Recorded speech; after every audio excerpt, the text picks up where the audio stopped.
السلام علیکم دوستو، اردو داستان چینل پر خوش آمدید۔ معزز سامعین حضرات، آئیے سنتے ہیں شانی کی کہانی قسط نمبر 178۔ معزز سامعین، آپ سے امید کی جاتی ہے کہ ویڈیو کو لائک کریں اور چینل کو بھی سبسکرائب کر دیں، شکریہ۔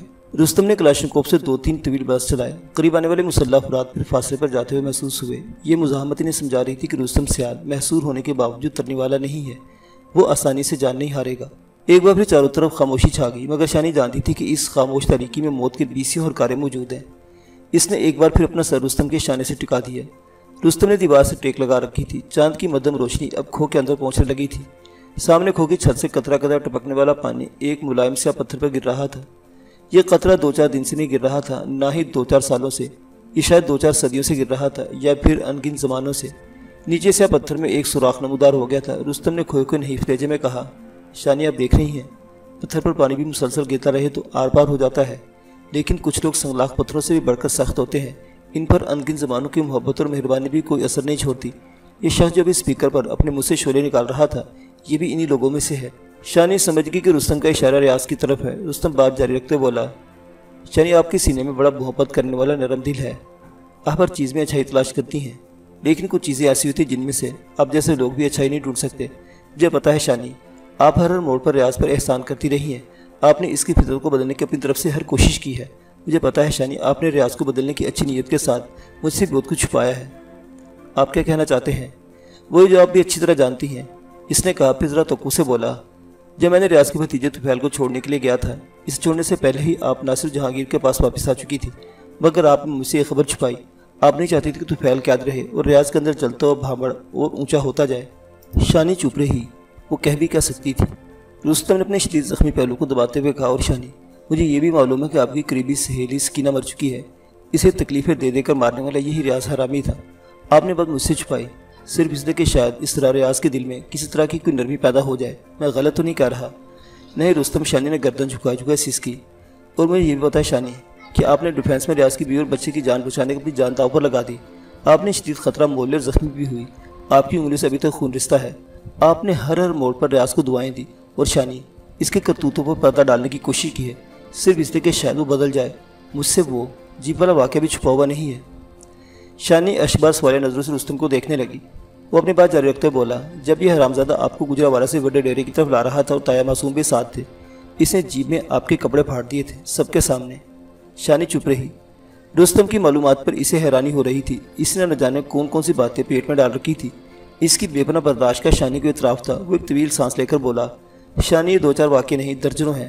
جانتے ہو کہ آپ نے بہت سے موقعوں پر ریاض سے مہربانی اور درگزر کا سلوک کیا، لیکن میں نے کہا ہے نا، کچھ پتھر ایسے ہوتے ہیں جن پر کبھی اثر نہیں ہوتا۔ ان لوگوں کے تکبر کا علاج مہربانی اور محبت سے کیا ہی نہیں جا سکتا۔ ان کی بیماری کی ایک ہی دوا ہوتی ہے، ان کے بدلے ان کے کھوپڑوں پر پتھر مار کر ان کا بھیجا نکال دیا جائے۔ مگر رستم، پتھر مارنے بھی سے سارے مسئلے حل نہیں ہوتے۔ مجھے معاف کرنا شانی، میں آپ کی بات کاٹ رہا ہوں۔ جس طرح پتھر مارنے سے سارے مسئلے حل نہیں ہوتے، اسی طرح محبت اور مہربانی سے بھی ہر مرض کا علاج نہیں ہوتا۔ ہاں شانی، میں سوچتا ہوں دنیا میں اربوں خربوں روپے کا اسلحہ کیوں بنایا جاتا ہے؟ صرف اس لیے کہ دماغ والے لوگ اس نتیجے پر پہنچ چکے ہیں کہ بندے کی خصلت میں اچھائی کم اور برائی زیادہ ہے، اور یہ برائی صرف اسلحے کے زور پر ہی کنٹرول میں رہتی ہے۔ شانی نے چونک کر رستم کا زخم چہرہ دیکھا۔ رستم خود کو ان پڑھ اور گنوار کہتا تھا، مگر اکثر وہ اپنی ترنگ میں ایسی بات کہہ جاتا تھا جو کسی فلسفی کی کول سے کم نہیں ہوتی تھی۔ آپ ٹھیک کہتے ہیں رستم، شانی بھی کھوئی آواز میں بولی، مگر داناؤں نے بھی یہ بھی تو کہا ہے کہ شہر طاقت سے فتح ہو سکتے ہیں، لیکن دلوں کو صرف محبت سے جیتا جا سکتا ہے۔ ہاں یہ ضرور ہے رستم، کے دلوں کو جیتنے کے لیے بہت سا وقت چاہیے ہوتا ہے، جو شاید ہمارے پاس نہیں، اور بہت ساری باتیں برداشت کی ضرورت ہوتی ہے، اور شاید وہ بھی ہمارے پاس نہیں تھی، کم از کم میرے پاس تو نہیں تھی۔ اگر آپ کے پاس برداشت نہیں تو پھر کس کے پاس ہوگی؟ رستم نے عجیب آہنگ میں کہا۔ اچانک ایک برس چلا، پتھریلی دیوار لرز اور پتھر کی بہت سی کرچیں ان کے ارد گرد بکھر گئی۔ رستم نے بھی جوابی طور پر 2 سنگل شاٹ چلائے، چونکہ وہ بلندی پر تھا اس لیے ان کی فائرنگ خطرناک ثابت ہوئی تھی۔ موبائل فون اب تک رستم کی جیب میں تھا۔ شانی سے نکال کر دیکھا، وہ مردہ ہو چکا تھا، اور اس کی بیٹری بھی موجود بھی ہوتی تو یہاں سگنلز کا ملنا تقریباً ناممکن تھا۔ وہ سوچنے لگی، ان کے ساتھی ان سے زیادہ فاصلے پر نہیں ہے، اور نہ ہی سرحد سے زیادہ دور ہے، مگر یہ تھوڑا سا فاصلہ بھی شاید صدیوں پر محیط ہے۔